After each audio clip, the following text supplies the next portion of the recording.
You guys must really want to meditate.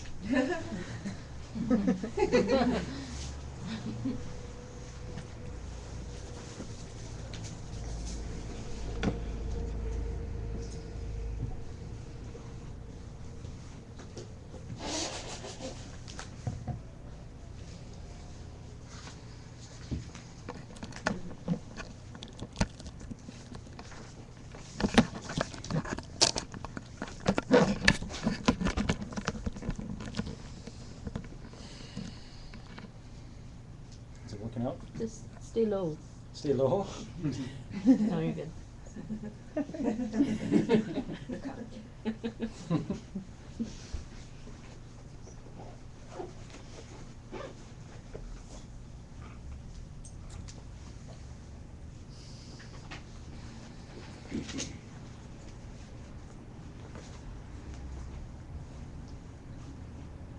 I guess I better say something smart today.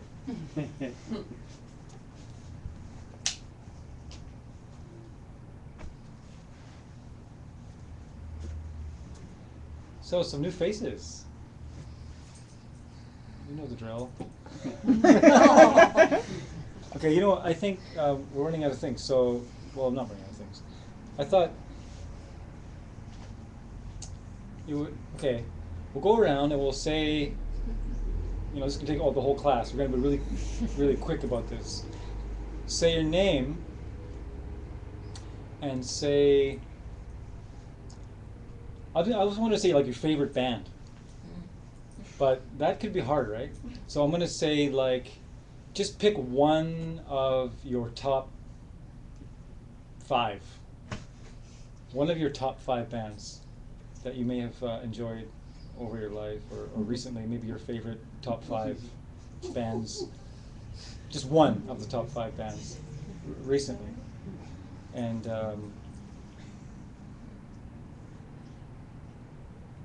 there'll be a test on it later. My name's John, and I am a big fan of Peter Gabriel. Yeah. So let's start here. I'm Virginie, and one of my favorite bands is Maroon 5. Maroon 5. Cool. I'm Joni, and one of my favorite musicians is Snatan Kar.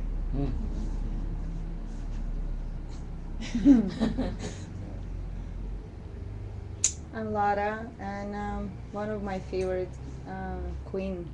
Queen. Mm-hmm. Not really. Yeah, no, Queen too. I'm Mishi, and I'm really into Chopin right now. I'm Tibor, and I'm gonna go with Miles Davis today. Wow. I'm Sevi. I don't have a band. I like, I forgot her name. I think it was Satnam Kaur too. Sanatam Kaur. I don't know how you say her name. Sanatam. That goddess. That goddess. Yeah. I like her. Hi. My name's Camille. I like Mumford and Sons. Mumford and Sons. Wow. My name is Susan, and my favorite musician who has a band is my son, Will Ripley.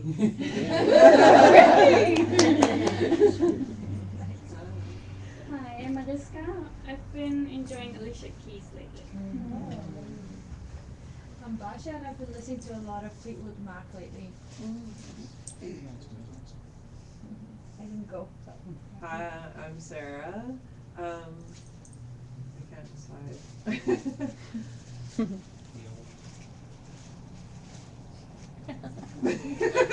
Just one. Well, one top. It's hard to decide. Top 5, Come on. Seriously, I have to pass and think. I have to think of Okay, we'll come back to you last. Yeah. Okay. Maybe someone will say it. Maybe something. I just can't decide. Okay, I'm Zoe, and today I'm really liking Feist. Feist. yeah. I'm Laura, Head in the Heart. I'm Marge, and I'm going to say David Lindley. Yeah. I'm Fabrice, and Kitaro. I'm Junko. The Eagles. Eagles! Oh, Woo! I know you guys. My name is Yulia, and I like Enigma a lot. Christine. I like Mishi and John. What's the band's name? PB and the J's. Yeah. No, it's fine. PB and the J's. I'm Joyce, and I'm also listening to Mishi's music. I'm Simon, band from UK called Group Armada. I'm Megan, and I've been listening to a lot of culture lately. I'm Wesley. Sting. Mark. Allman Brothers. Allman Brothers, wow. Dave and I like Justin Bieber. No, I'm just kidding. Right. Probably Jay-Z. Miranda and Maury Jones. My name is Donovan, and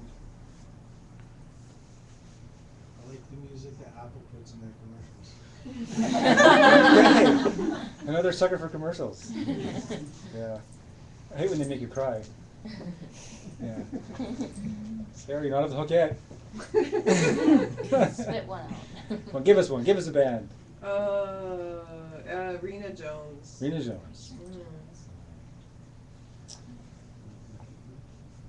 A lot of great music out there.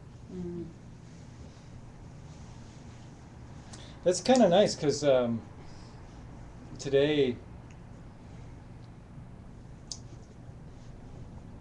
last class the theme was motivation. This class the theme is going to be refuge, which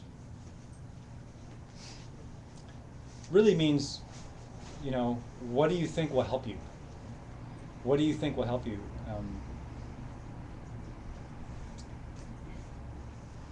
And really, there's really only a couple things that will truly help you. Truly, that I shouldn't say only a couple of things, but I should say a couple of really great ideas that will actually can fire up help in all kinds of areas. That's probably maybe a better way of saying it. But first,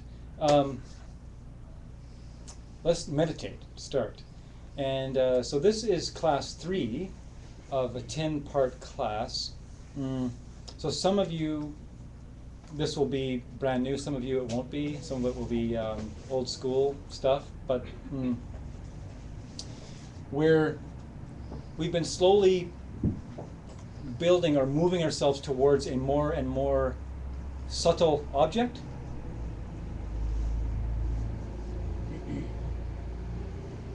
The most base or most gross, you could say, object being the physical movements of the body as you breathe, right? And then as we go through these series of classes, we're attempting to get to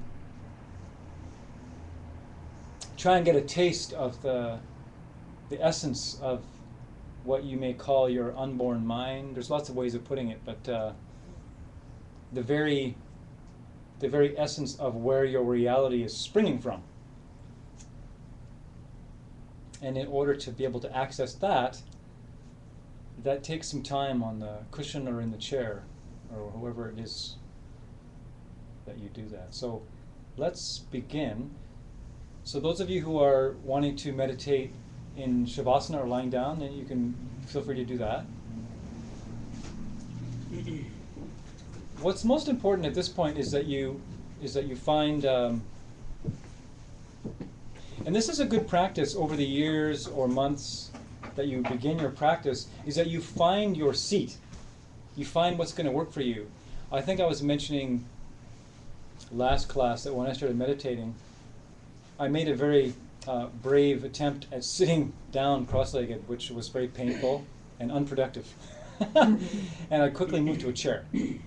And I meditated in a chair for probably about 4 years before I could actually sit down comfortably in a cross-legged position.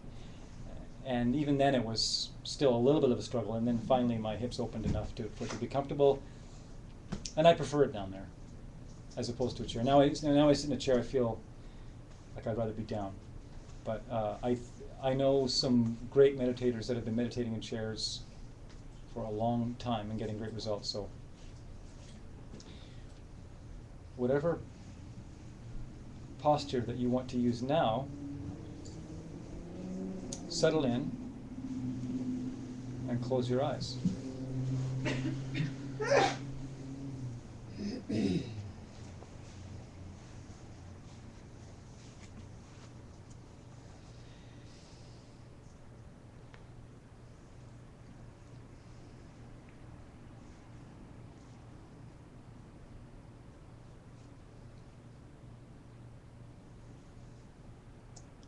I'm going to strike the bowl and see if you can pull your mind and focus on the sound of the bowl and just use that sound at first, just to follow the sound. Try and follow it until you can't hear it anymore. Like you're riding it into silence. And then I'll do some talking about posture and stuff.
So for some of you that have been meditating for a while now and have been using a bell or a bowl,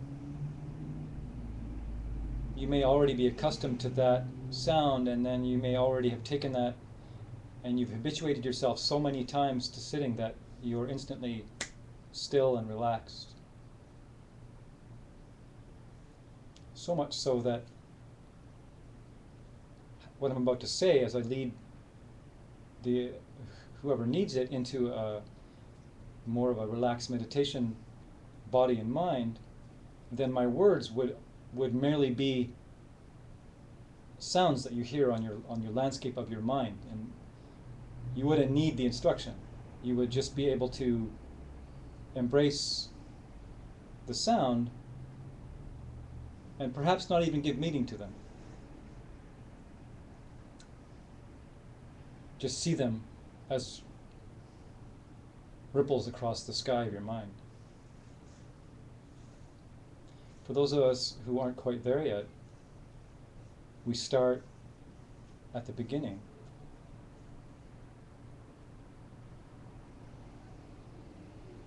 So your lower body, very relaxed.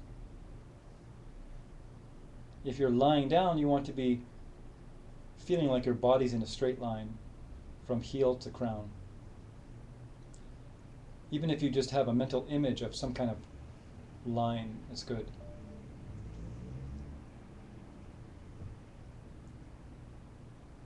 For those of us who are sitting, we're sitting feeling like from the waist down, very relaxed. Sometimes I like to think of the image of a stone statue. And from my waist down, I widen out, and it's this base, and it's solid, and it's very weighty and heavy, and just sits down. And then from that downward heaviness comes this uplifting, effortless lift from my upper body, from my waist up. And you can ignite that by taking a nice big in-breath now with me and drawing the crown towards the sky on the in-breath, expanding, feeling this lightness. And then as you exhale, keeping that crown lifting effortlessly as you relax the shoulders on your exhale and the hands relax.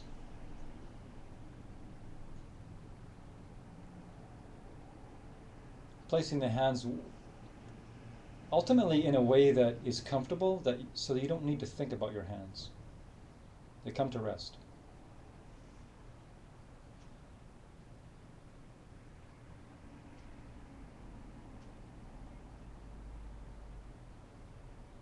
So your shoulders are relaxed now. Relax your jaw. It can help to place the tip of your tongue right where the top of your top teeth meet your gums. Just gently place your tongue there, gently resting it there.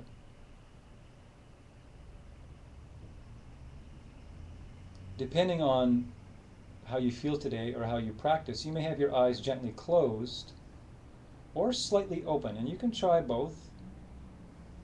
And slightly open means you're just letting the light in. You're not focusing on anything.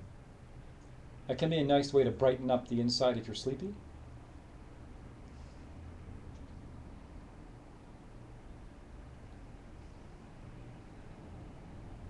Assist yourself by not making the grievous mistake of taking yourself too seriously, and you can do that by giving yourself a smile.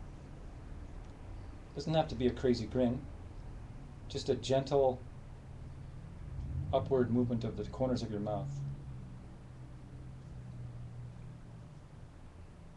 It's actually relaxing to do that. Feel your heart open, attentive.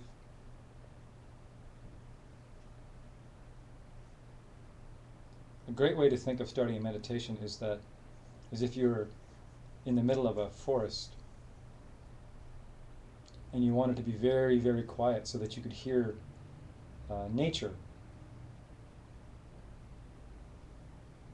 You could hear all the little animals who would be afraid if they heard you making noise, moving around.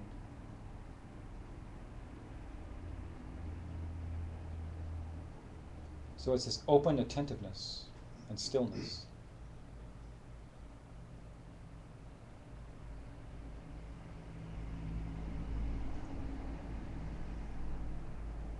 And begin by feeling the rise and fall of your belly. Here's where you begin your practice of being the passive observer. You may notice this strange thing that happens as soon as you turn your focus to your breath, that suddenly it's like your breath wants to know what you want it to do. Oh, should I inhale now? Are we going to stop breathing now, or is this what you want? Try not to engage in that. Let it go. Pull away so that you can just let the breath do as it does.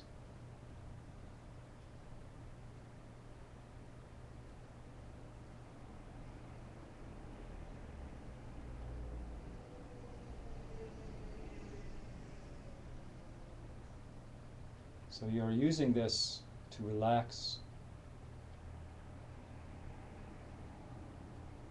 to bring your mind into the moment. It's nice to think that our minds have the ability to jump all over the place, past, present, future, far into the past, far into the future, into the non-existent future, right? Non-existent, it doesn't exist right now. But the body and breath, they are here and they're now. So it's very helpful to focus on these aspects of yourself, to pull yourself into the moment.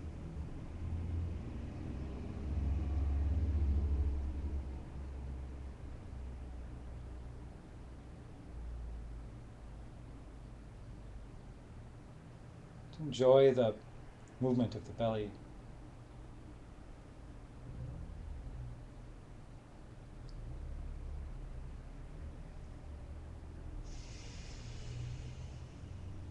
Strictly focusing on that area.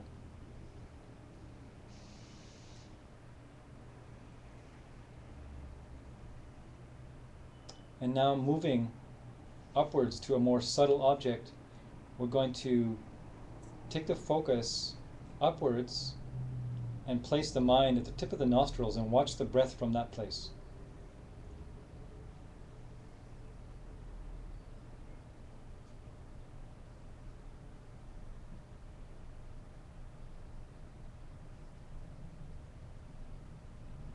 You can think of yourself as parking at the entrance of your nostrils. Your mind is parked right there, and you're just monitoring the activity as the breath passes on the exhale and the inhale. And you're not having any sort of say in the matter whatsoever. You're just looking at the breath passing.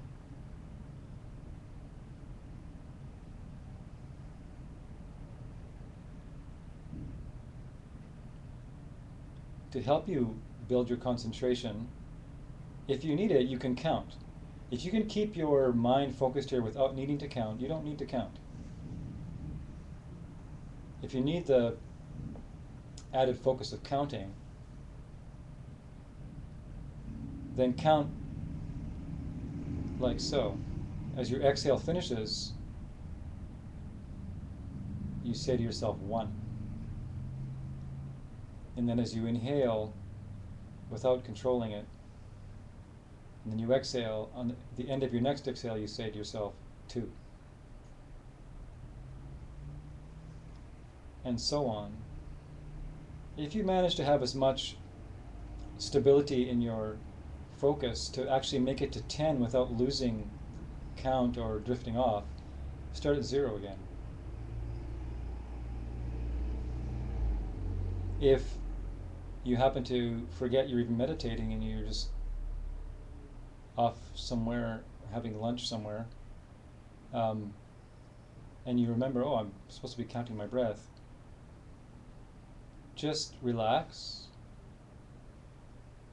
come back to the breath, start at 0 again, and be very happy. Rejoice that you came back. Rejoice in the moment of bringing your mind back, because that is the moment that you are training your mind. You're building a very important, crucial habit that will change your whole life, your whole reality. So be happy that you managed to come back. Whatever you do, don't fall for, oh, I suck. You start hearing that in your head, just shoo it away with, wow, this is awesome. I came back to my breath.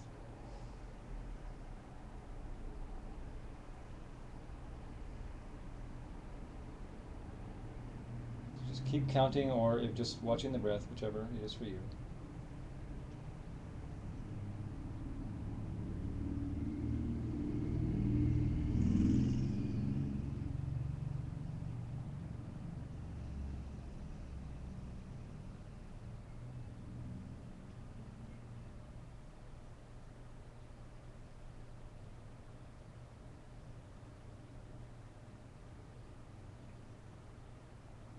It's nice to build up the confidence in your mind and the happiness in your mind if you even think that if I manage to stay totally focused on my breath for 1 cycle, that's 1 cycle of meditation that I succeeded at.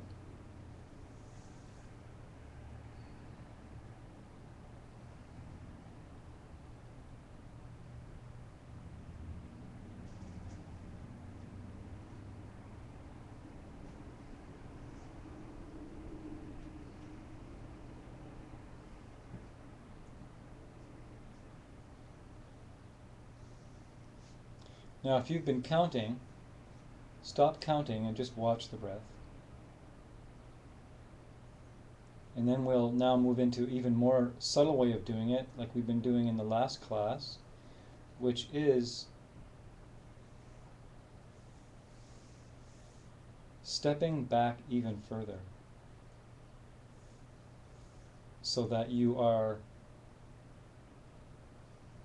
watching the watcher of the breath. There's somebody that is watching the breath.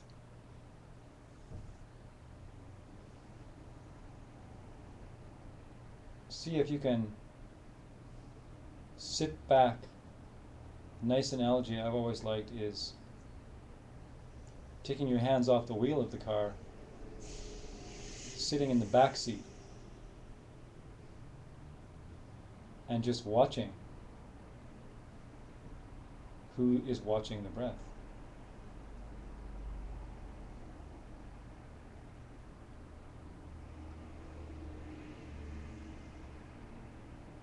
If this is tricky for you, do not be discouraged.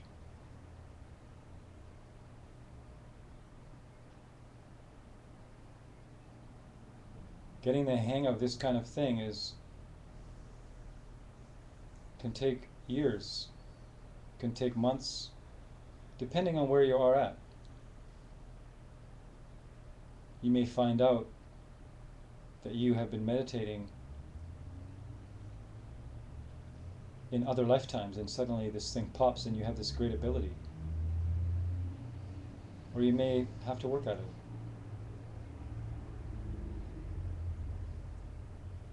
Either way, it's a skill that needs to be cultivated for you to understand the nature of reality.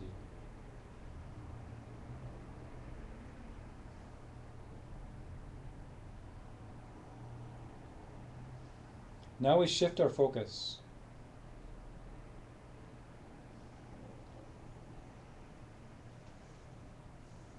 Turn the focus to the sounds that you hear.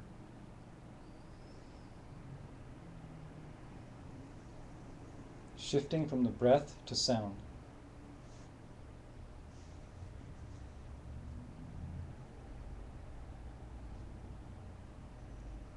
In that same passive state.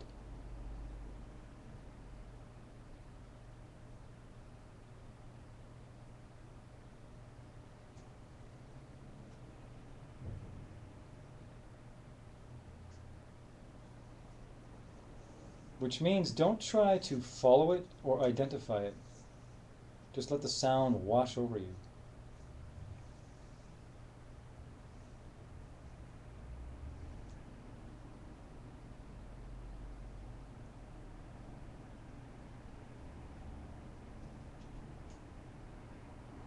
You're focusing on the sounds that you hear, trying not to jump into them.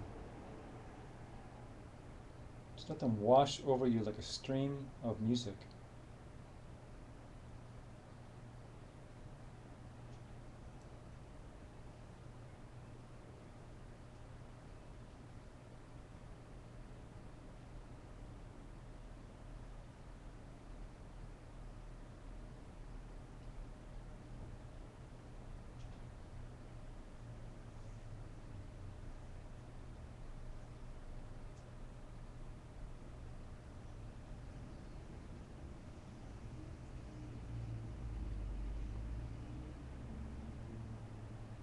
Now we make another leap,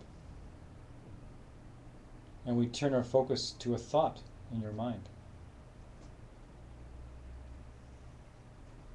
Maybe you've gained enough passiveness or a watcher kind of a state that you can take a back seat to your own thoughts.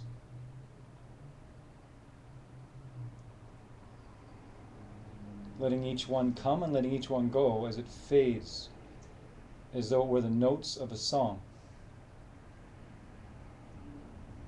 Not engaging in any one note.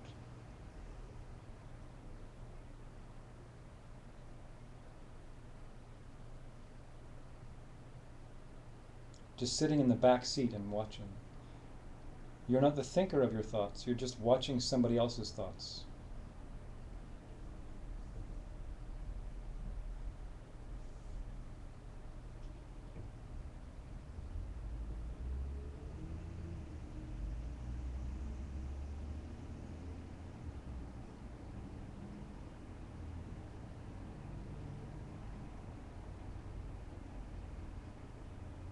There's a delicate balance.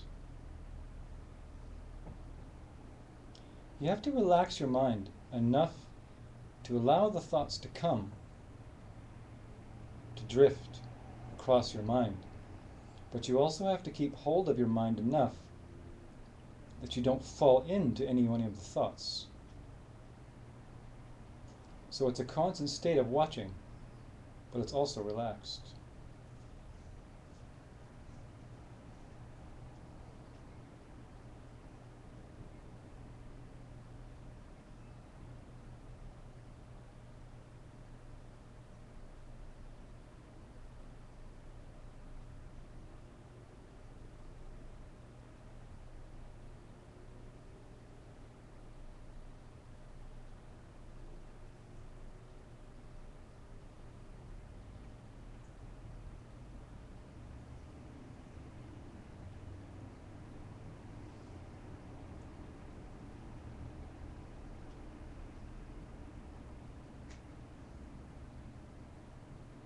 I'm going to bring the bowl once again and ride the sound back with your mind, back into class, gently opening your eyes when it's time, being very gentle when you open your eyes, opening them slowly.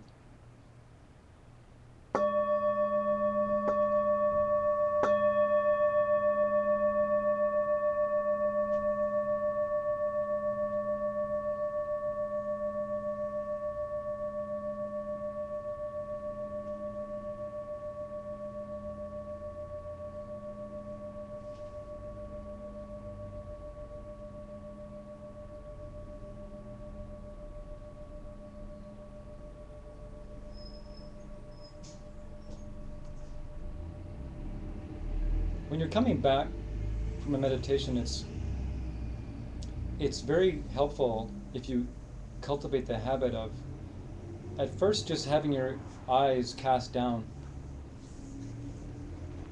and then seeing if you can maintain any kind of centered peace that you manage to cultivate.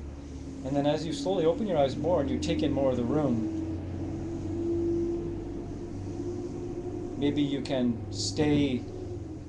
have this feeling of staying centered and present, even though you're taking in the other stuff that's around you. And one day that will be effortless to do that.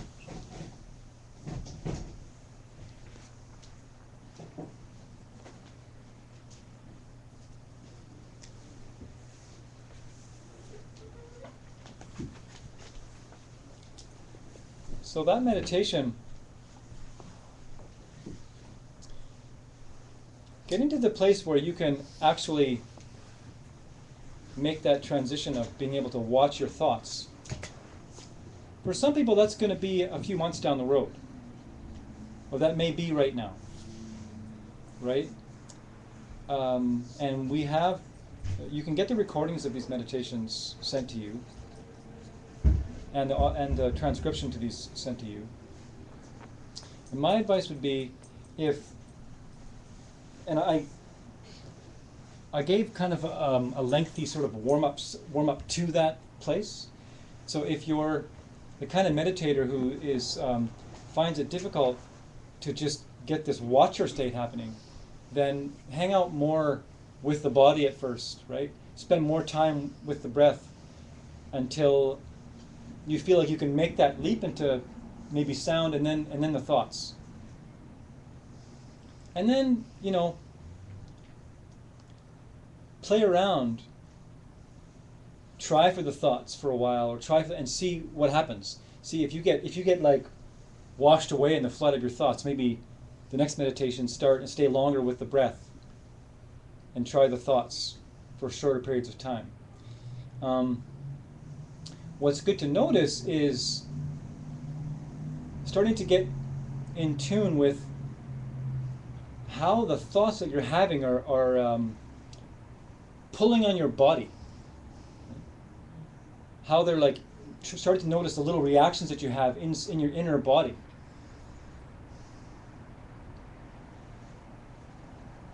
You may feel physical sensations that attach themselves to a certain thought.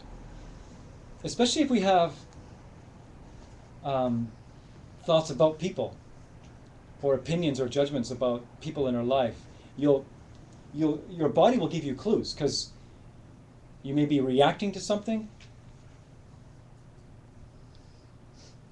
Because we jump to conclusions all the time, right?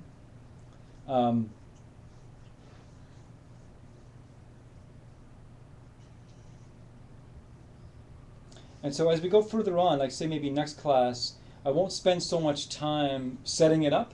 We'll more like jump right in. We'll spend a little bit of time, but we'll more jump right in.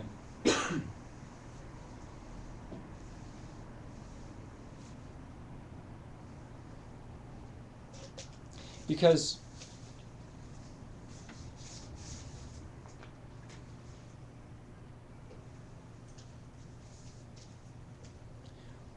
what we're training ourselves to do is become aware of the space that reality is coming from, and that we are that space.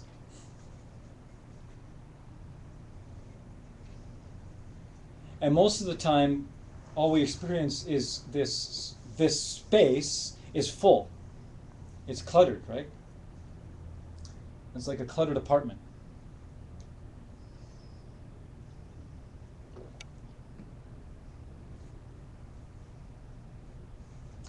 I was parked today at work, and there was a guy who had a van like mine, and he was parked, I guess, one van length in front of mine, and he opened up his back doors, and he was, I think, a true pack rat.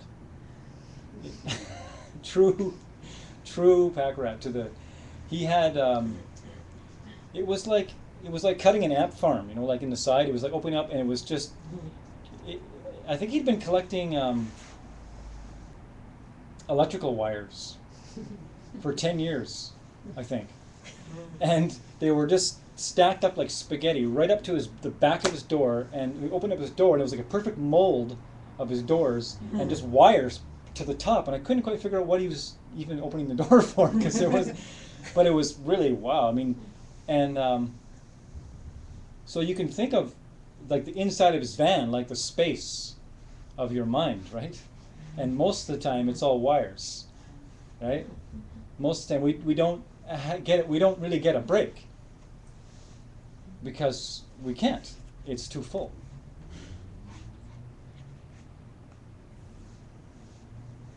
And so, you know, why would we do meditation like that?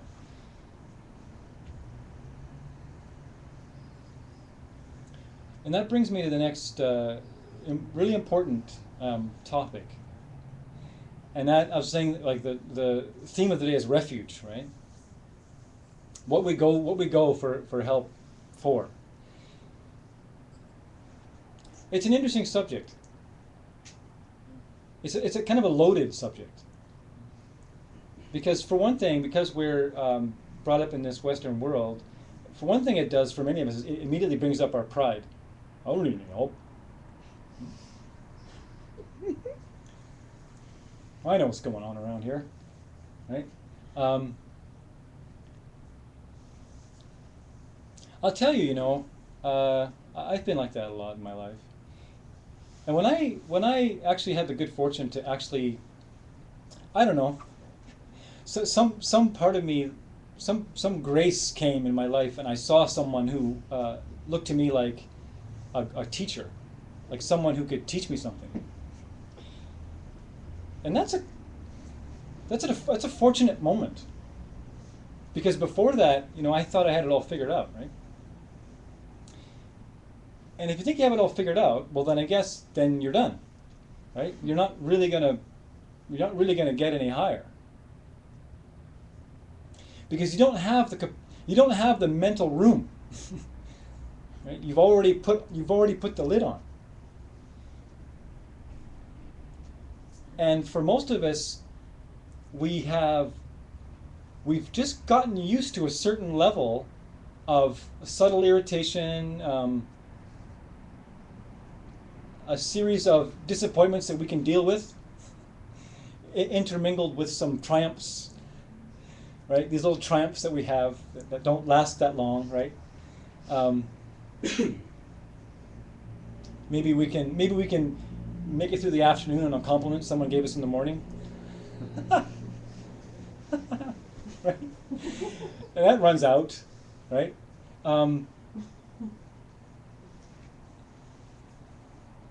So what I need to talk about is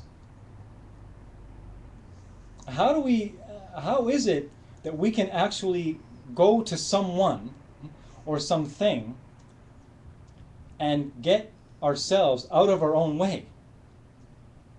It's tricky, right? So the first thing I need to do is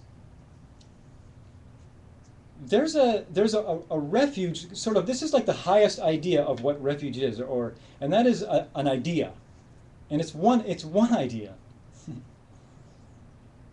And it's the idea that we are the ones that are actually creating the world that we live in.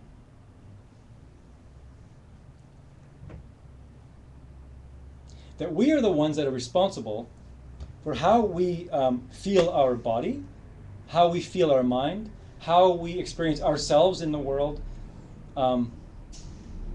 and how we experience everybody else and everything else. We have to get to this place of realizing that in one way or the other, I have managed to set this whole thing up, and I am continuing to set it up. And I'm doing that by the way that I'm thinking,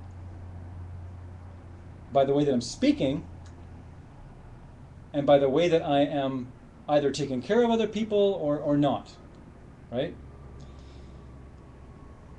But to buy that idea, there's a real base idea that we must get, and that is the idea of emptiness.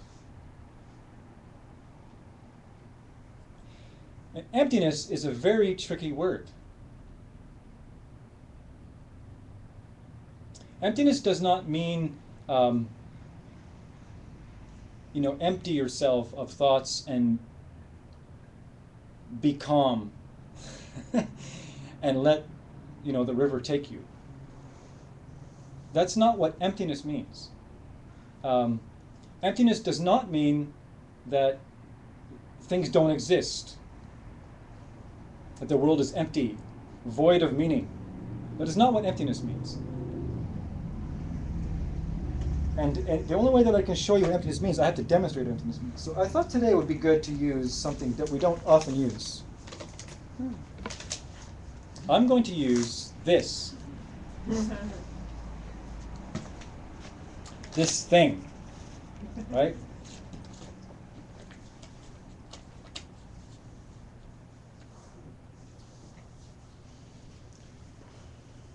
So, what is this thing? It's not a trick question.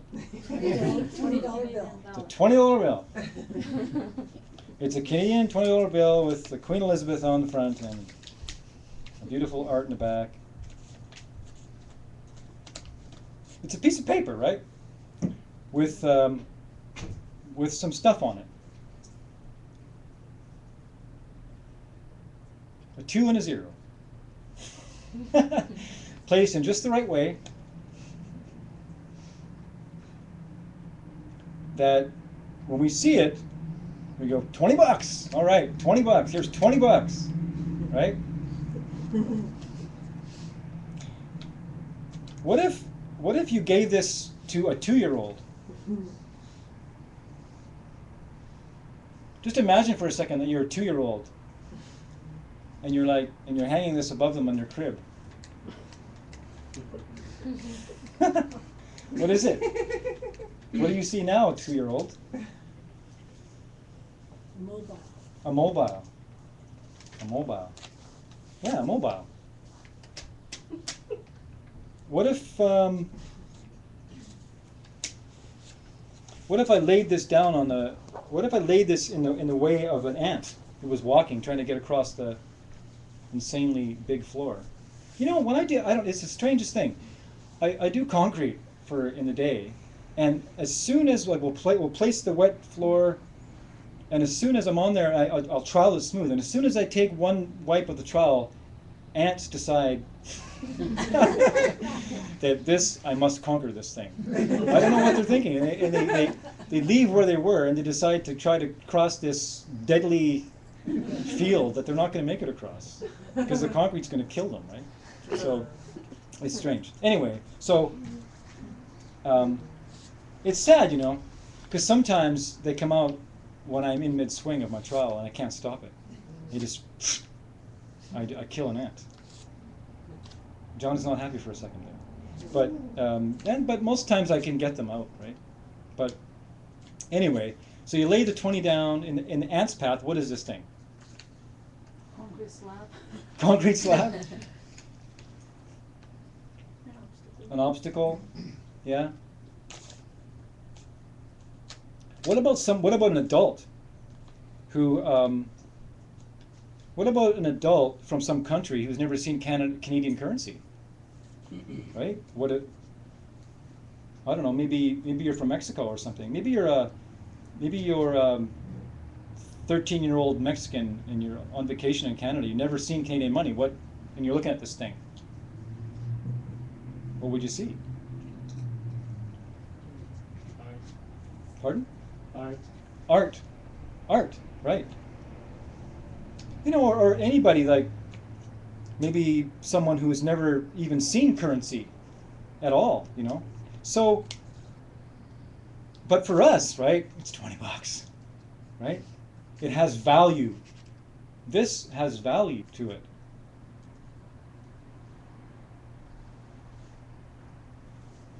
I can take this into a store and leave it there and come up with other stuff for some reason, right? Sometimes I can go into a store,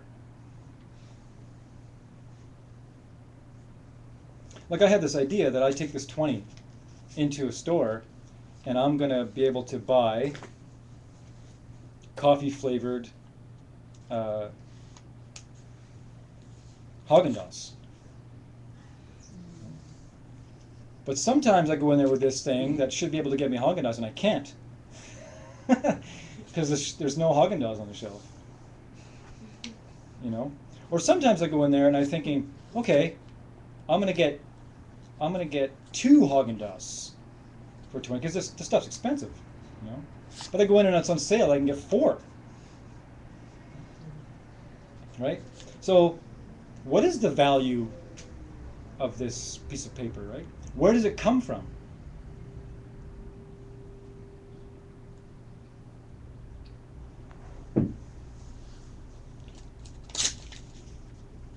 What is it now? What just happened? Money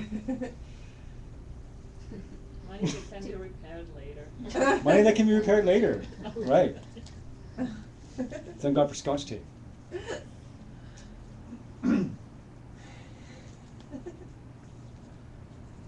So up here, so try and look at this thing and take the value away.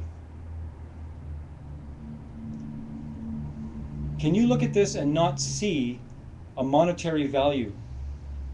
Can you just see paper?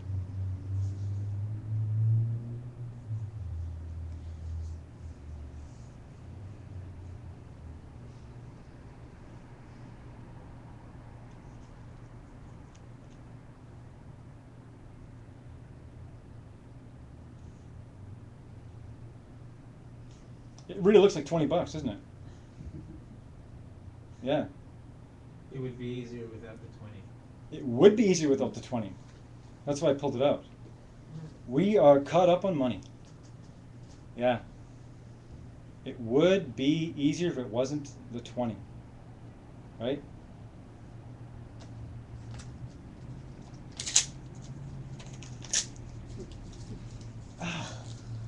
Oh, that hurt. Where's the 20 now? Is this still 20 bucks? Yes. It's still 20 bucks. Is it still worth 20 bucks? No. No. What the heck happened there? But the hobo in the street, he will put it together. A hobo would figure it out. He'd go and spend $1 on Scotch tape. Get 19 bucks out of the deal. Right?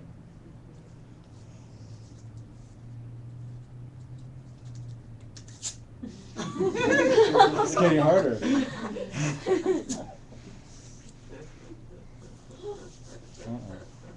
I'm losing all hope. What is this now? Paper now. It's just paper now, isn't it?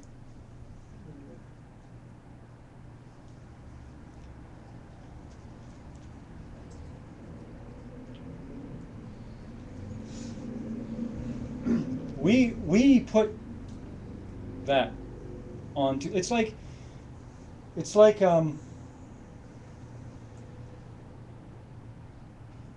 gold, right? What is gold? Is gold a beautiful stone, or is gold a beautiful stone, or is it got some value to it? Who decides that? Right?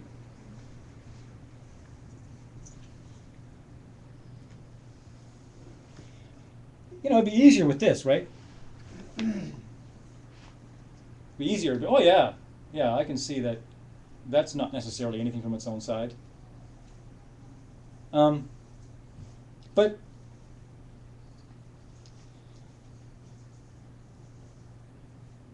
that is a crucial idea, that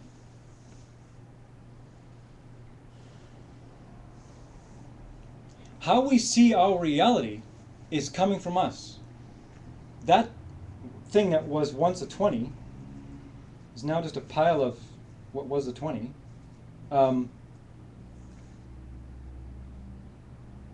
Somehow I can still see it, you know. Somehow I can still see 20 bucks there, you know. I mean, look at this thing,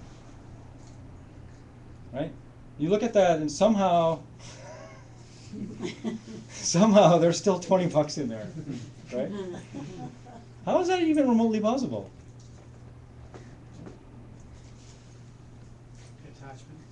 Attachment? Yeah. Attachment. So that was kind of a hard example because it's money.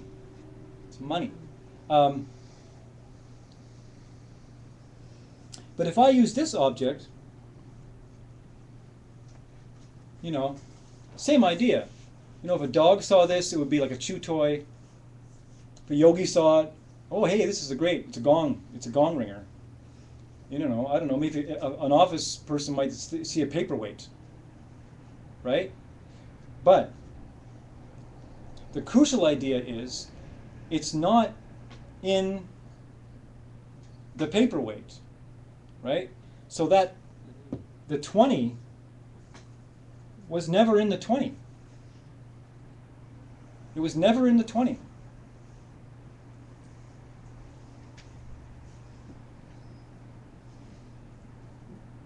If it was in the 20, then everyone had to see 20, you know? It's like if this was a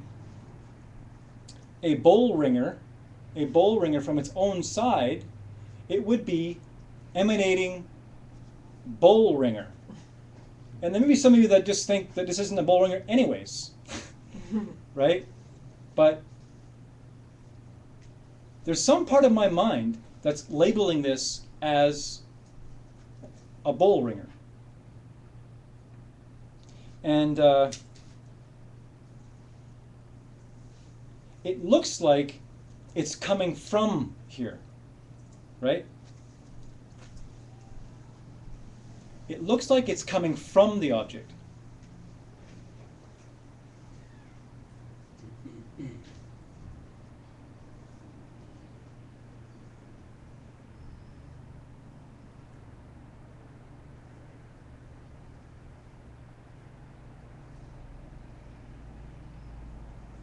But if this was if this was giving off Bullringer, if it was actually shining out Bullringer, everyone would see it as a Bullringer, right? Would you agree? You kind of have to agree, right? So, having said that, it can't be that there's one thing that exists one way and another thing another, right? It can't be that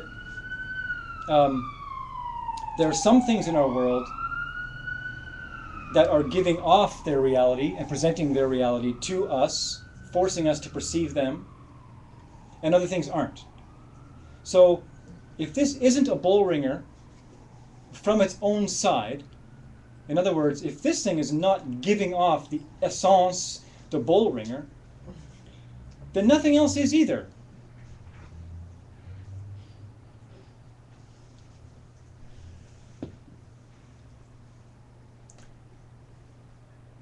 So that means that the people that you see in your life, whether they're beautiful people or people that aren't so beautiful, that's the state of your own mind making that possible. And so that takes us to refuge. That takes us to, say, for instance, your teacher, if you do have a teacher, right? The only power the teacher has to help you in any way is the power that you have given them. It's a power that you have planted in your own mind in order to see this person who's going to say certain things to help you in order for you to see the ultimate nature of reality. So, and what I mean by that is because it's so tricky to understand that this is not a Bullringer from its own side, that it sure as heck looks like it is, we have to develop a mind that can contemplate that idea enough to actually finally one day see it and know that it's true. And then we can understand that not only is this not coming from its own side, but neither is the state of our own mind. Neither are the thoughts that we're having, nor the feelings that we're having, nor the body that we experience.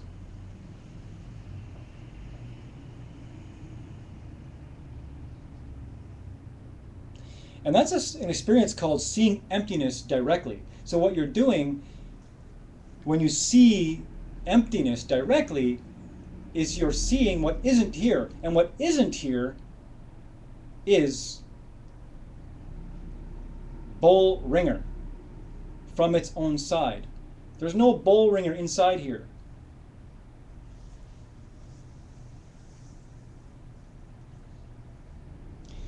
And the tricky thing that we get caught into this emptiness idea is then we think, okay, like this bowl, this is not, this isn't, is this a salad bowl, right? Is it a hat? Is it a fort? And we think, the emptiness of the bowl. The emptiness of the bowl is that it's not a bowl from its own side. And then we think, emptiness is something. We think emptiness is something, and as if it's some like invisible essence that things are coming from. That's not what emptiness is either. That's just a mental image of emptiness. Emptiness is a lack of something, and it's very hard to talk about it because it's negative. It's a negative thing. It's what isn't there. So that's why we do those kind of meditations, to train our mind to slow down enough to get in between our thoughts enough to reside in the space enough to get a glimpse of that reality. And once you see it, then you know. And then you know that whatever you're doing in your life in regards to other people it's like planting your future. Whatever you do in the moment, how you love another person, or hold back your love from another person, is directly influencing on how you're going to be forced to see your world later. And you have to convince yourself of that in order to behave differently in the world. If you don't, then we have this confusion where we think that stealing $20 from someone is actually the way to get $20, even though we got $20. It's not. It doesn't work like that. Because, you know, a positive thing cannot come from planting a negative thing. That's a long story. But essentially, in this class, we just want to be able to get to enough of a gap between the things that we're thinking to get us some hope, so that we can actually not have knee-jerk reactions to the world and begin to understand that, wait, this is my fault. How I'm viewing this is me. I'm looking at a mirror of myself here somehow, in some way. And I need to be able to understand that very clearly.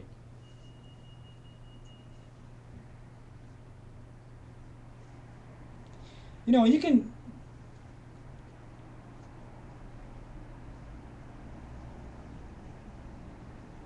break that thing where we have this identity, right? I am this, I am that.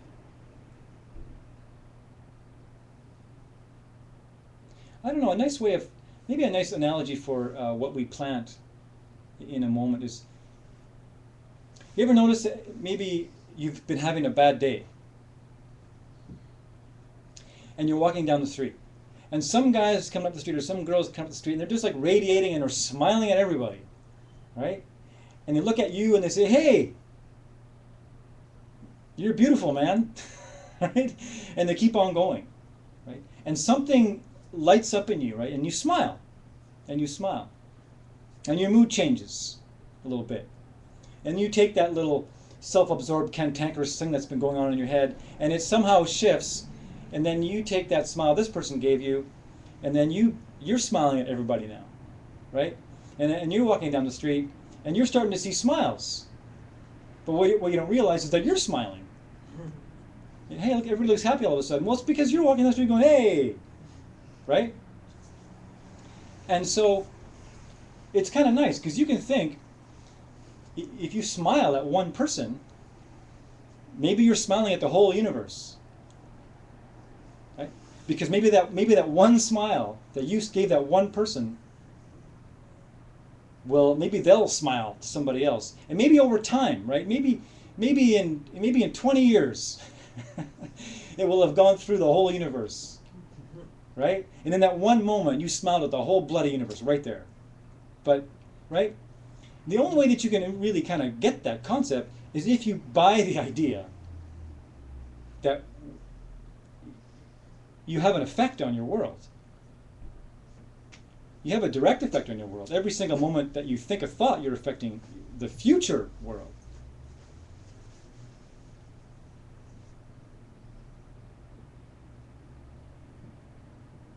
So, we need to learn, we need to meditate enough to learn to not to identify with the happy self that we crave or the unhappy self that we don't want. Because both of those, there's the happy John and there's the unhappy John, right? Both of those are exactly like this thing.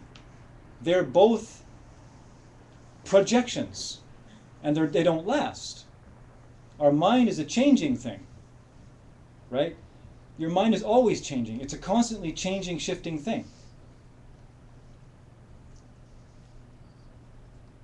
It's the real refuge is to identify the fact that if you are Happy John for 2 hours, it's a projection that's being forced on you by some way that you treated someone else in the past. You took care of someone in the past, right? Oh, unhappy John just lost his wallet. The refuge there, the real understanding there is, well, I couldn't have lost my wallet if I hadn't have in some way in the past denied others help, or maybe stolen some money. Who knows? Because karma grows. Maybe I went into the office and photocopied behind the boss's back, and I did 100 copies and didn't tell him. Who knows, right? Who knows? Maybe I stole time. Maybe people were hinting me constantly that I gotta go. But I'm like, yeah, well, I was just thinking about this thing that happened the other day, and right. And you just hang up and let them go. Like you steal their time, right? And then so later, I lose my wallet. I lose something of value to me, right? You can only believe that if you can really get your mind around that you're seeing these things, they're being forced upon you. Bang, you can't help it. You can't help it. It's just bang, bang, bang. So because you can't help it, then you can take refuge in that. It's happening, it's a changing thing, it won't last, it's not permanent, and thank God. Because that's the only way that I can then see myself as a quote-unquote enlightened being. Which basically means I have rid my mind of anything that is not an enlightened being. Any way that I don't see myself as happy is gone. And what's left is love and peace.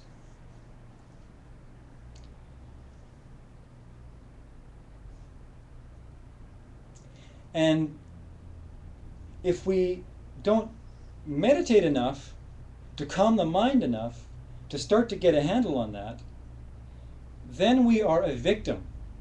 We are like hunted by our thoughts all the time. And these opinions that just jump up about other people in our lives, we act on them. We act on them. We withhold our love. We judge, this person is not deserving of my love, but this person is. That's a mistake. And we know it's a mistake. And if you're walking around in the world thinking that there's someone that is less deserving of your love than another person, then you're not quite done yet. It's really that simple. You're not quite done yet. Until you can walk around and see everyone as equally deserving of your love, then you're not quite done yet. That's why you meditate.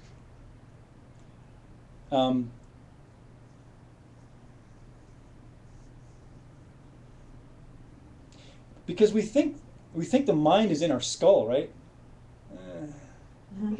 Right? We think it's in here somewhere. It's not. Like your mind is as far as you can imagine, right? Your mind is ineffable. You can't weigh it. You can't cut it.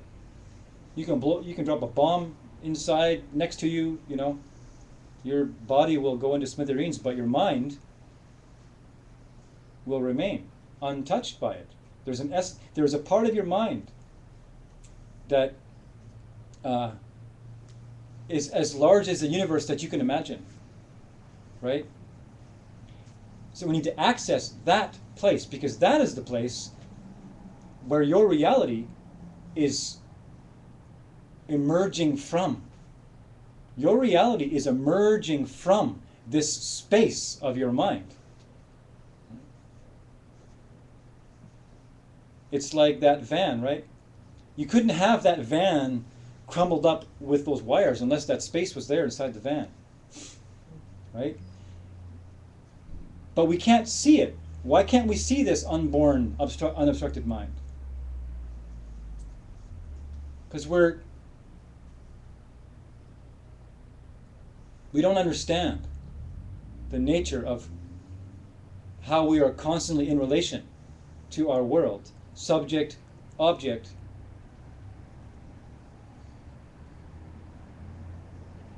thinking that it's some kind of dance of you, me, it, I, us, them.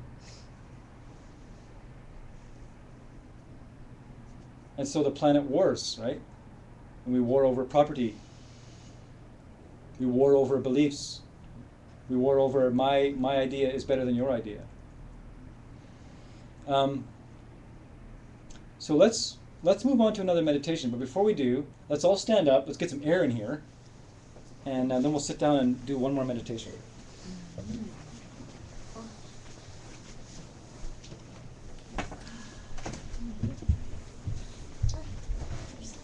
Oh, yeah, these things.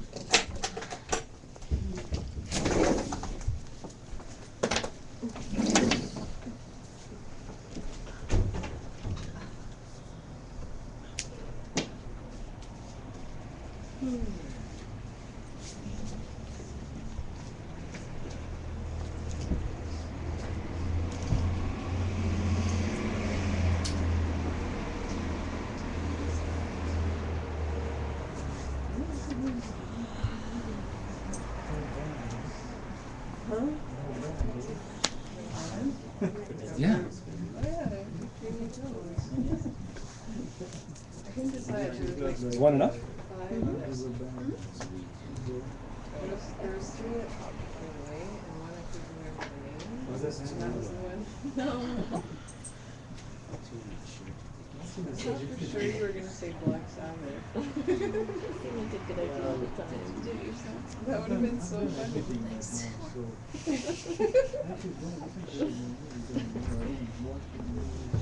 No?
Yeah, and that would be perfect because John's teaching the student this season, the next day.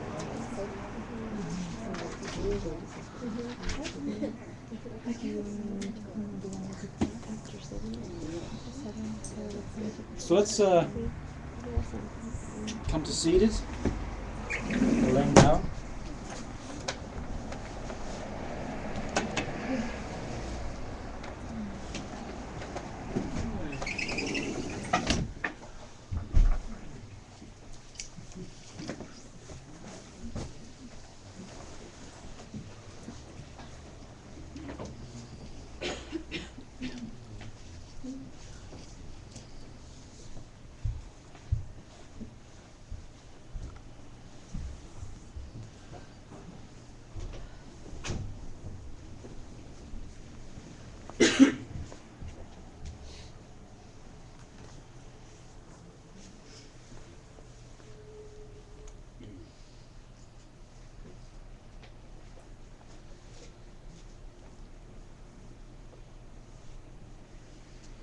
So getting yourself into your meditation seat.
So just be with your breath.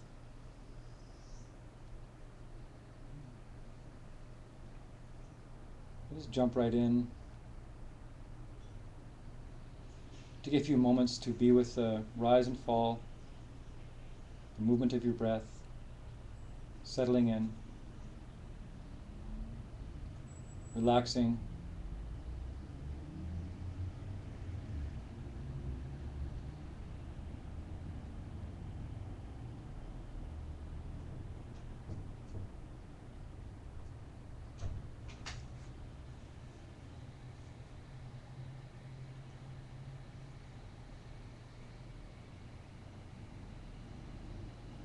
Just think to yourself just about some of the things that were said, and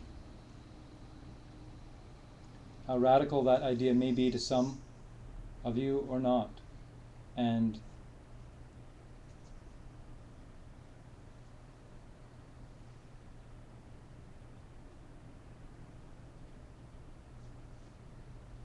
anyone that we can, or anything that we can rely on,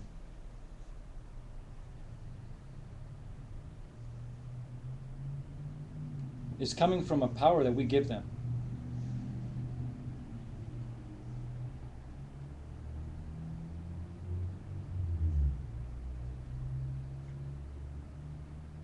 And just think for a moment how it is that as soon as we step outside of ourselves and think that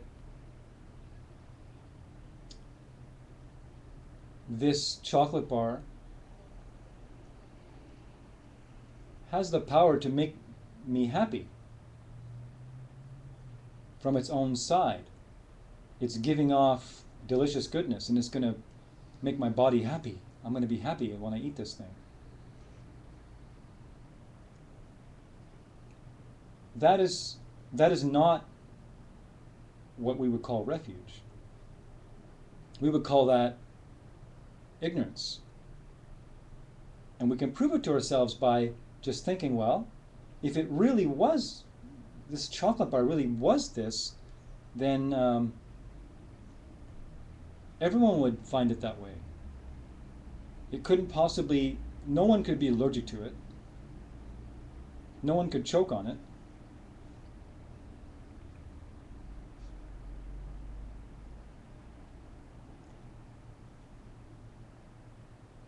If it could make me happy,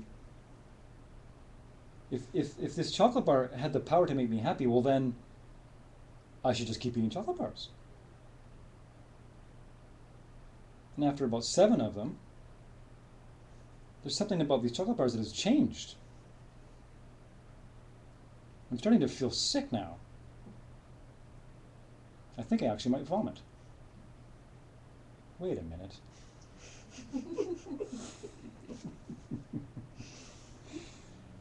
I thought there was something in that chocolate bar that was going to make me happy, and I ate 7 of them, so it should make me really happy.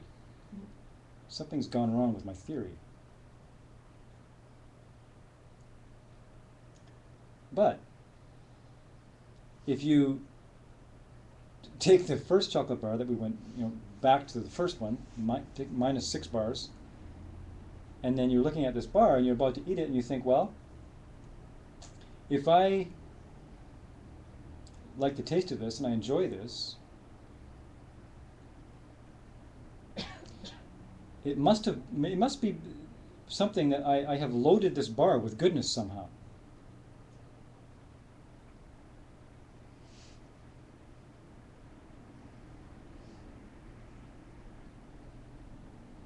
Something I did for others in the past has given this object the ability, this object is only potential. It's just potential. Something has given this object the ability to be pleasing.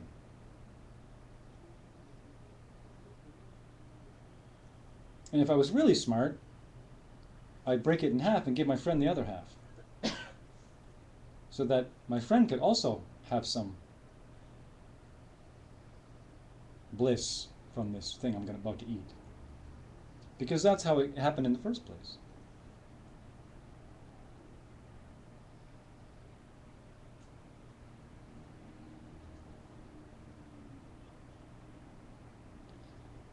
And you take that idea and take it to anyone that you see as a teacher.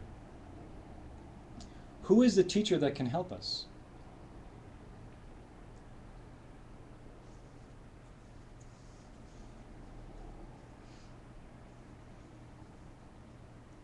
Any teacher that we see as a teacher that can help us, I created that person. I'm labeling them as someone who can take me higher.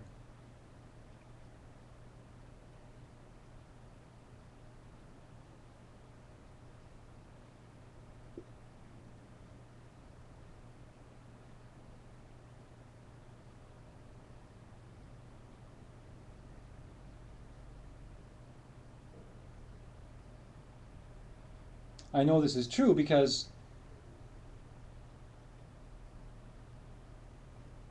a bunch of my friends who I know, they've seen this person before. And they don't see anything special there.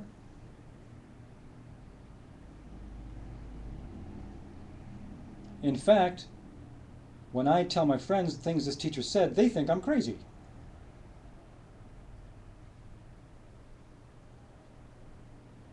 So it can't be coming from this teacher.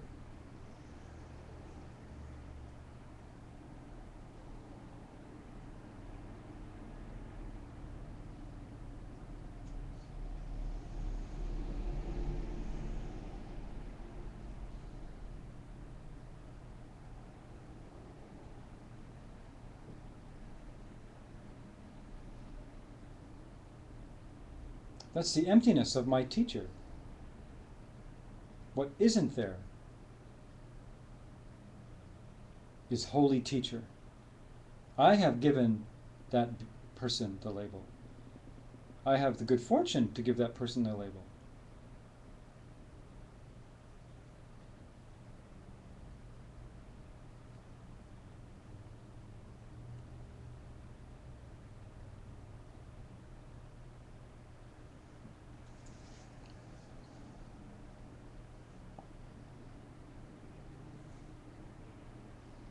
Every single thing that we ever see or experience is a manifestation of this unborn mind. This potential. This pure potential.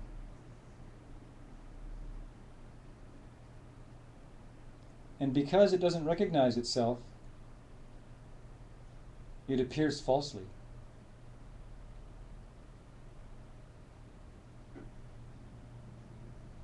Because it doesn't recognize itself, it looks to be some sort of separate subject-object relationship.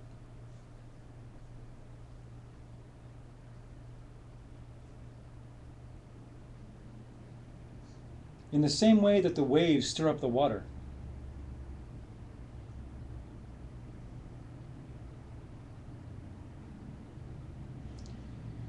or clouds create turbulence in the air,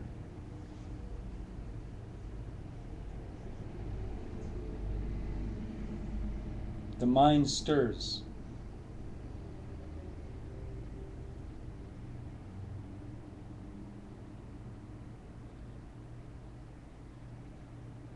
The mind stirs, and that's what creates the objects in your world.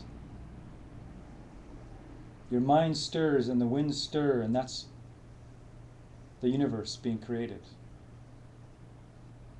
The whole universe comes from a ripple in your unborn mind, out of a state of emptiness.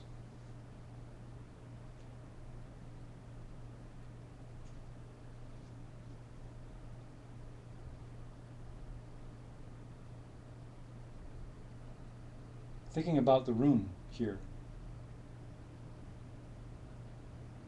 the outside of this building, the landscape, your whole perception of your world. All of it ripples on the surface of your unborn mind.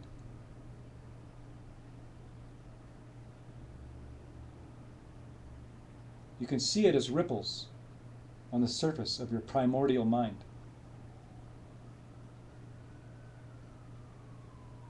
even your own thoughts, your own identity, is just another shifting ripple across the vast space of your unborn mind. Constantly shifting. And that's the only reason that you can wake up one morning with an enlightened mind.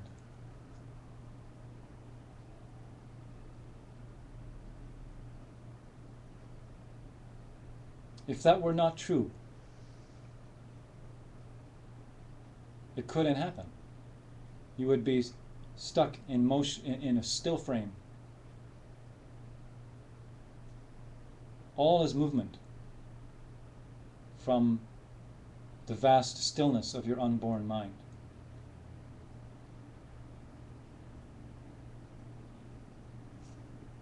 So take refuge in this.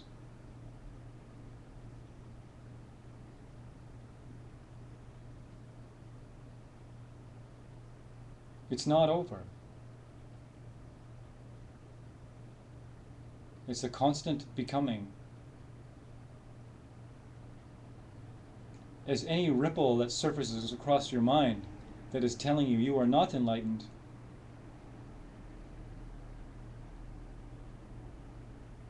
falls away,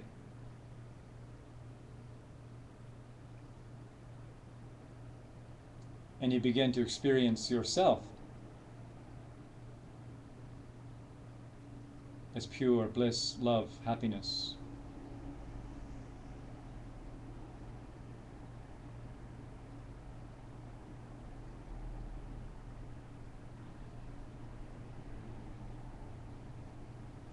It's not even that you think that you will become enlightened,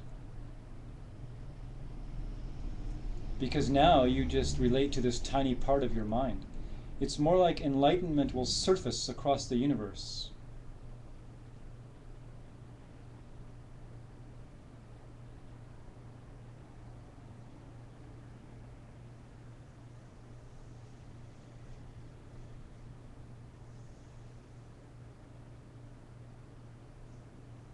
And so, then we go to our teacher, our holy teacher in front of us, or whoever that may be for you, with this understanding that somehow I need to give this being the power to help me.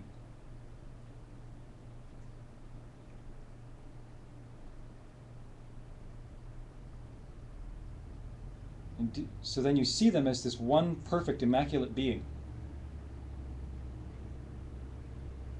You're deciding that they are this immaculate being.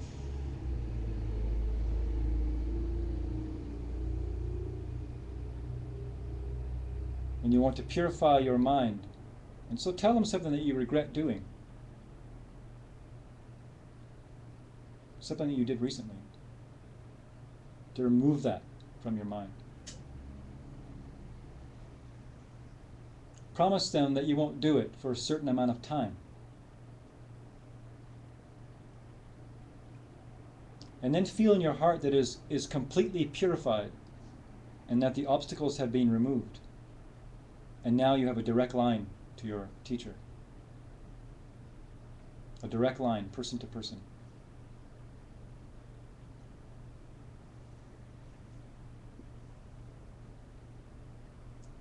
Gaze directly into their eyes.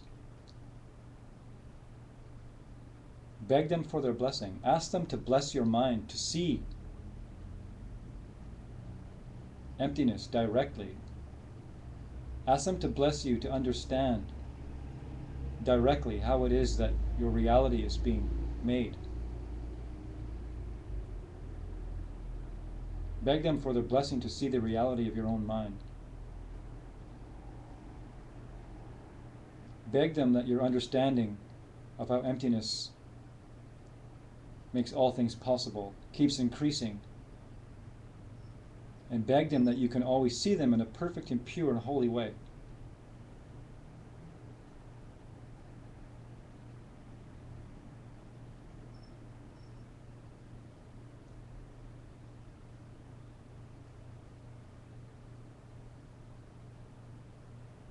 if you can get to the point someday in your meditation where you have tears and your body's shaking and you can draw the teacher into your heart, that is a very powerful cause, a very powerful seed to reach the goal of Mahamudra, or seeing ultimate reality directly.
Coming out as before, slowly.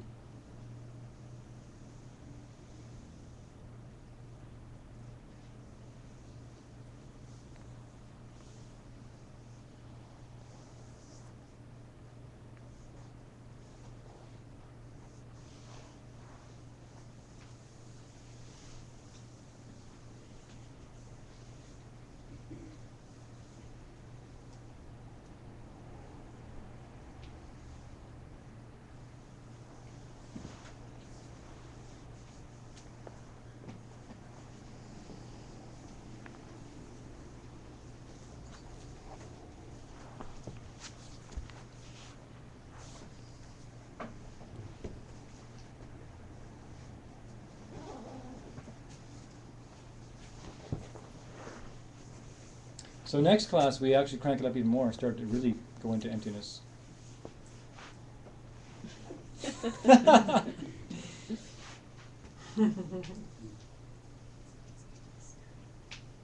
It's tricky, huh? Slippery idea. And as far as watching the thoughts go, what you're shooting for eventually is reaching the place where your thoughts kind of run like a stream, and you can't really distinguish one from the other, you know, and you're that far back and you're that far removed from being invested in what the actual thought is, that it's just a stream, like water. You know, they run into each other like water. Then you actually reach the point where you're watching the thoughts without engaging in them. They're very seductive, the thoughts that we have. Very seductive.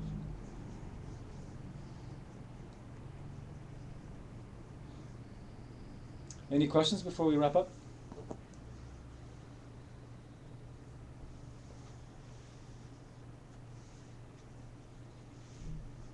Hi.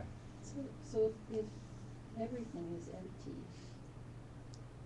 I don't even know how to make the question. We give everything meaning. Yeah.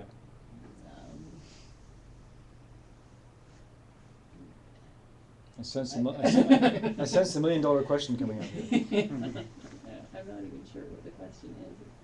So, but you must. You mean obviously you exist, whether or not I think you do or not. Definitely. Yeah. Yeah. There are other beings. You know, your world is a perfectly functioning world. Yeah, it's these teachings are middle way teachings, right? And it's the middle way between two extremes of thinking.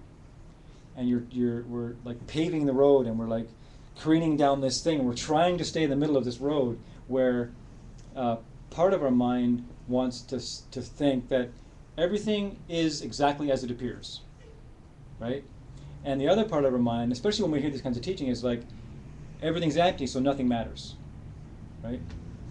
And that can be a ominous and freaky thought, and can be a thought that can be an actually abused thought. You know, people can get this idea and then justify all kinds of things, right? Oh yeah, well, it doesn't matter what I do; it's empty. And exactly the opposite is true, and that is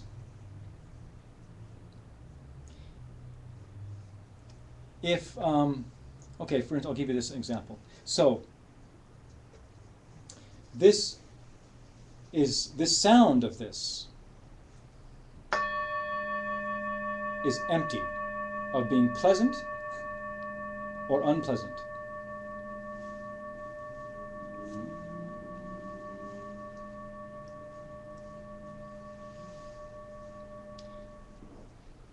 But it's happening, right? It's happening. It's if it was pleasant from its own side, in other words, it's so crazy. In other words, if it wasn't empty of being pleasant or unpleasant from its own side, then it could only be pleasant. So that if anyone heard this sound, it would have to be pleasant. If you have a headache,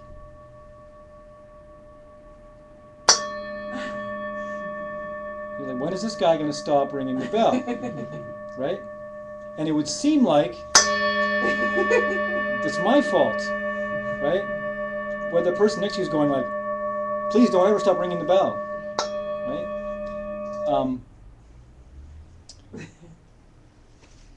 So what isn't there? Emptiness is what isn't there. So in the same way, I'll give you another example. When you say you fall in love, or you go and you put your best clothes on and you go out and you meet somebody and like, wow, right? And you just fall for this person and you just see them and all of a sudden they just look like the answer to all your prayers, right? And then suddenly it doesn't matter how much money you have in the bank, right? You're buying them stuff, right? Or you're trying to give them everything you can because you see them as some kind of source of your happiness, right? And they appear to you as beautiful. But they're empty of being beautiful because when you go to tell your best friend about it, sometimes they go, well, obviously the guy's a jerk, Listen, you take my advice and, just to stay away from this guy. I can tell just by the way that he talks to you that he's eventually going to screw you over. They don't see a beautiful person. They see someone who's a conniving person that's going to eventually hurt you. Or art, right? Mm-hmm. Right? Who's that guy that just goes throws things on the painting? Is it Pollock or Pollock? Yeah, right. I mean, yeah. Wow. He's filled up this canvas full of crazy stuff. Some people look at that and say, "Oh, it's empty of having any kind of quality of beauty, or something that's not beauty from its own side." You're looking at it's there. It's there.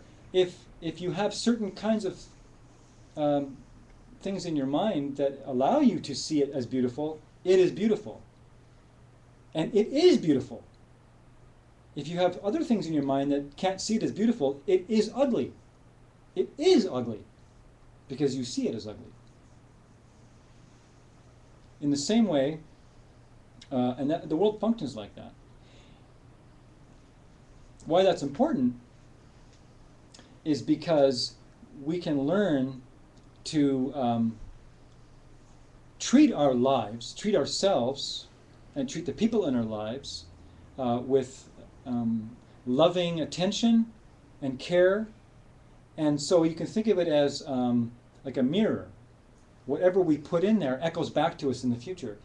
So we're planting these beautiful things so that that's what's in our mind. So then when we look at something, the beauty that we laid down before reasserts itself and comes out and shows itself to us as a mirror. But if things weren't empty, if things had self-nature, it would be impossible to interpret anything in any other way. Does that make more sense? Right? It's a big idea, and there are many levels to understanding of it. But there are infinite amount of beings in the world. We share our world. Like how I'm sitting across from Joni. We're both occupying the same space, right? And there are as many Jonies in this room as there are people looking at Joni in this room. And they are all perfectly valid Jonies. Yeah. And that includes Joni yourself. There's a perfectly valid Joni that Joni knows that no one else knows. And we make the mistake of thinking that we know that Joni. And we don't. Right? We don't. This is the great mistake we make. Right? When you walk into a room, any room, there's 4 people in there, 4 you just walked in. And you don't know. Each person that's looking at you, each person that views you as you walk in a room, everything that they've ever done for eons, for lifetimes, anything they've ever seen themselves ever do is coming down to bear upon their view of you.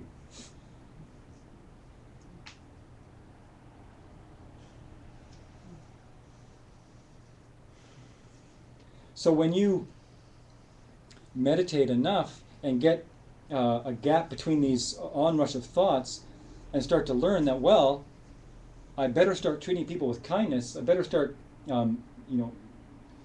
making sure people are okay around me enough for that reflection to eventually come back, that will be the reality that comes to bear down upon everything that you look at. And so that you will be walking around in a beautiful, perfect world, and eventually be walking around as a totally enlightened being, free of mental anguish. Free of mental anguish. Because you put the causes there. Because you put the things into place for that to come to be. It's not just going to happen.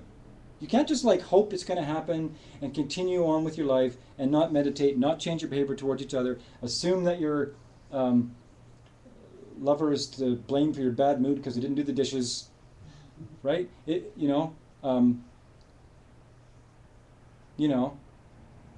you continue on that road, nothing much is going to happen. You're just going to live out your life, and it will, you'll have some highs and lows. But if you figure this out and realize that, however you're perceiving your world and enjoying your world, you put into place, then suddenly the blame shifts onto you. Suddenly you no longer can put the blame on others, right? We put a lot of pressure on our world. We put a lot of pressure on other people, and it's not their fault, And at some level deep inside of us, we all know that, and we're all confused about it. You get into this situation and you're like, I don't even know anymore what the heck's going on, But I know that something's wrong here. I'm just not quite sure what,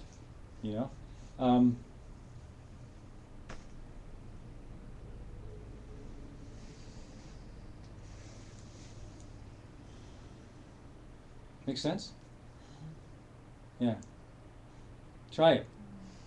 At the very least, people will like you better. At the very least, you'll be more popular. And if anyone wants to volunteer to put this thing back together, I'm just kidding. You know, it's, you know, I still see 20, you know. Yeah, just look at that pile, and there's 20 being shot out of my mind at that pile of stuff, you know. Yeah, but it's not there. It's not even there anymore. I'll never be able to get my Haagen-Dazs with this. But I'm still shooting 20 at it. Hi. So we're conditioned as young babies, children, whatever, and we grow up with all of these, you know, thoughts and labels and things. So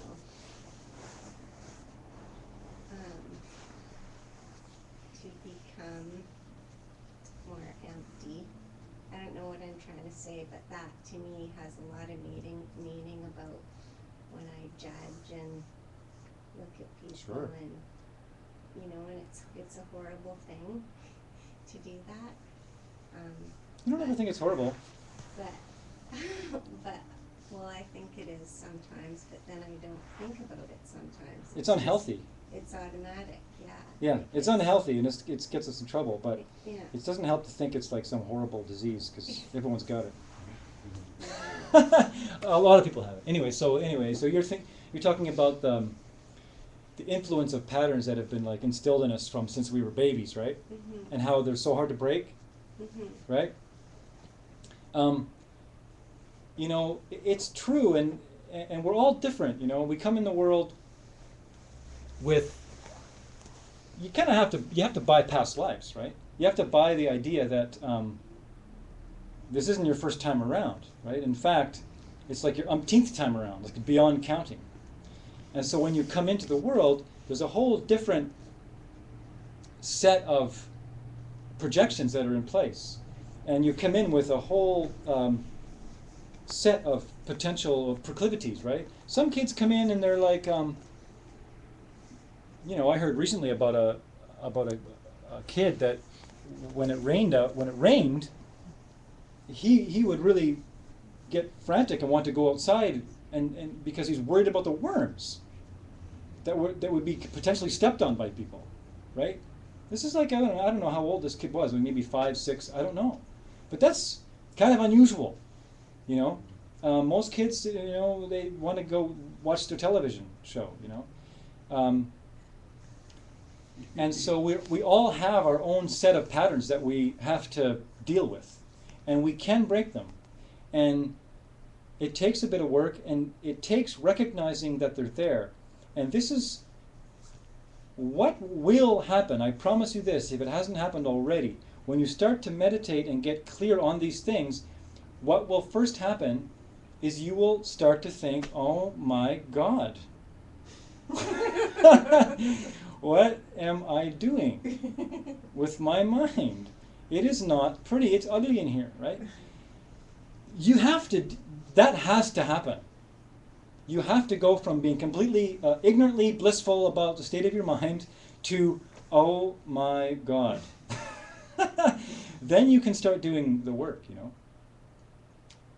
And then you can start seeing how, like, when I started getting these kinds of things happening, I started recognizing things. Like, I started recognizing, for one, that I had become everything that I had judged before. You know, I remember like judging people for like wanting to borrow money from me. You know, maybe I was 16 or 17 and I was getting my allowance. You know, and maybe my friend wanted to borrow half my allowance or something, and I'd be like, loser, right? And then I remember, like, as I went along, right, as I went along, like, all the thoughts I had about people that were like needy people. Can't you take care of your own shit? Needy people, right? Then I found myself being the guy who was phoning up the mother-in-law. Well, I hate to ask you this for the 10th time, but can you lend me $200 for 2 weeks? Right? I'm not going to make the rent again. Right? Can you lend me $200 so that I can put it on my credit card, so that I can take it off my credit card and pay the other credit card?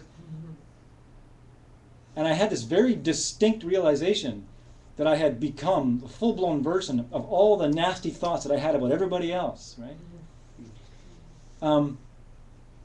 You can stop that. You can put a wrench in the gears by figuring it out. Take the shortcut, right? Because if you don't, life will show you. Yeah. Life will present to you the worst things that you've done. And so if you figure out how you're creating your world, you can see it happening right firsthand. And you might not be able to stop it right away, but you can get a wrench into the gears, and it will eventually turn around. It may take a little while, but it will eventually turn around, and it will be worth all the time, all the anxiety, all the self-doubt, all the self-loathing, all the poor me. You know, it will be worth every moment that you ever felt like that. Will be nothing compared to the bliss and the happiness that you feel when you're done. You know, you'll just be like, it won't even be like anything happened. Really, it'll be like it never even happened. And you'll, you know, get to laugh about it. Does that answer that? Sort of? Kinda. Kinda? Yeah. You looking for something else? No. It takes a bit of work. Yeah, we all have our patterns that have been, you know, so you know, grooved in, right? Grooved in over time. Grooved in, like you know. So you got to make a new groove. That's all. New groove. That's all. That's really it. That's really it. And you know, because guess what? Because of, if you can really get this idea about that you're constantly changing, your mind is constantly changing, you're not that person anymore. You aren't. You are somebody totally different now. Totally different. It's like the enlightened, Lord Buddha had this great story about this guy who came to one of Lord Buddha's teachings and, like, you know, insulted him and called him all kinds of names. Then he went home and felt really bad about it. And then the next day he came to Lord Buddha and said, "Oh, I'm really sorry, but you know, all those names I called you, and I really feel bad about it, and I feel horrible." And Lord Buddha said, "I'm not even that same person anymore. Don't worry about it. Neither are you. That was yesterday. That was like, that's an whole other person. Whole other person." So give yourself that freedom, right? Give yourself that freedom, and guess what? Give other people that freedom. Release them from the bondage of being, you know, holding them to something they did 4 years ago, you know? You didn't thank me for those flowers 4 years ago. I shall never, ever let you go. Yeah. It's getting late. Just a quick question. Isn't it true though that simultaneous or coexisting with emptiness is inherent value in some things? You know, you did that to a dollar bill, but you didn't do it to a cat. No. Or a live tree. No. Or, you know, so there are certain things that retain their value, or their, yeah. But the value is put on by whoever's looking at them, though. So, well, that's what I mean. So right? I have trouble with that. I can't see a tree as not having inherent value and inherent thingness. Or You can, you know what? No, you know, it depends how far you want to go with it, right? But it's enough to say, you could say, okay, this tree has some kind of inherent value. You could say that. But for the purposes of our own well-being and the purposes of us becoming healthier, happier beings, we need to understand that irregardless of whether that tree has some inherent value, however I see it is the way that I see it. Right? That's the crucial point. The crucial point isn't so much whether the tree has, or this 20 or a cat has inherent value. That's not so much the crucial issue. The crucial issue is, how am I seeing the cat? Do I see this cat as something worth my love? Or do I see this cat as someone who, when it wants food, I should kick it and say, stop bugging me? The cat, from its own inherent value is going to be like, well, I'm hungry and you're being really weird. Right? Some people don't like cats. Some people hate cats. And some people love cats. And that is not coming from the cat. The cat, sure, there's a being there, right? For me, I love cats. They're so cool. But, right? That's coming from me. That's the important thing. That's what we need to recognize, so then we can take that step. And so someone who is in our life and being very irritating to us, they have an inherent value. There's nothing like valueless about that person.